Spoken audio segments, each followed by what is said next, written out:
So,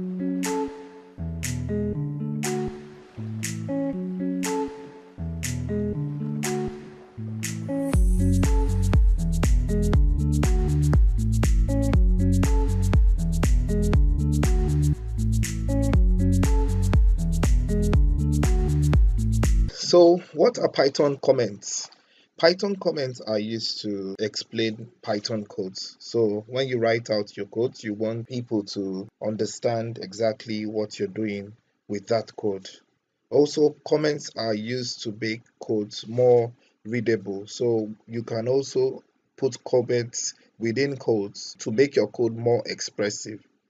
So Python comments are also used to prevent execution when testing code. So sometimes we may write a line of code and kind of like want to have another code instead of that. So what we do is we turn it into a comment just to make sure it's not executed when you are running your new code. So there are single line comments you can make on a Python code, and this is the syntax for writing single line comments. We use the hash symbol with whatever line of statement you want to write.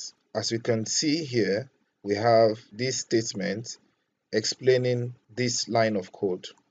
So we also have here the same thing. We have this is the Python code and this is a line of statement.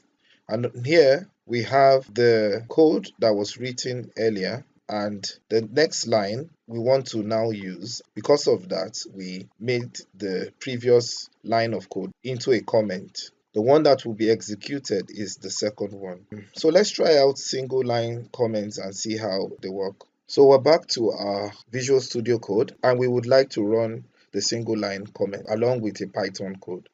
So to do that, we'll type the hash and say this is a single line comment.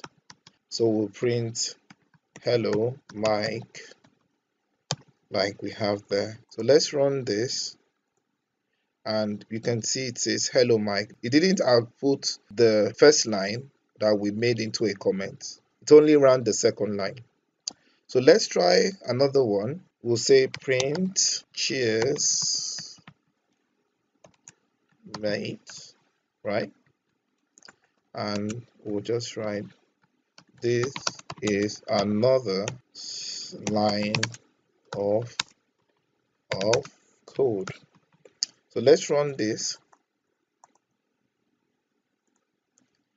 And what do we have here now? We see hello Mike and cheers mate. So you can see it ran just this second line, and it ran only this portion of the third line. So from when this hash symbol was started, it realized that this is a comment.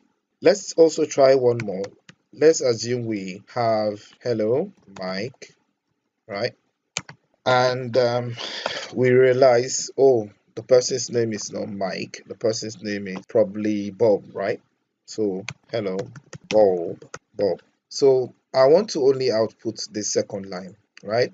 Because I realized the person I'm referring to, his name is Bob, not Mike. So I will just comment this one out, and let's run and see. So it says hello Bob. So we also have the multiple line comments, and it's quite the same syntax. We're writing multiple lines of statements for the comment. So to do this, the first way is using the hash before the statement is made. So here we have 3 lines trying to explain what the code is. So another way to do it is by using the triple quotes, as we can see here, to highlight the comments just before the Python code. So let's try our hands and see how this works. So we want to run the multiple line code and see how it works. So let's start with the first one. Assuming we have the boy's name is, we're going to make this into different lines. The boy's name is, and you can see it's all commented. So we're going to print this out, print Bob, and let's run that. So we can see only this line was outputted, but every other thing before it that was commented was not outputted. So let's try with the triple quote, and we'll say the same thing. Print bulb. Let's run this. So you can see it gave us bulb because it was only able to read this line as a Python code.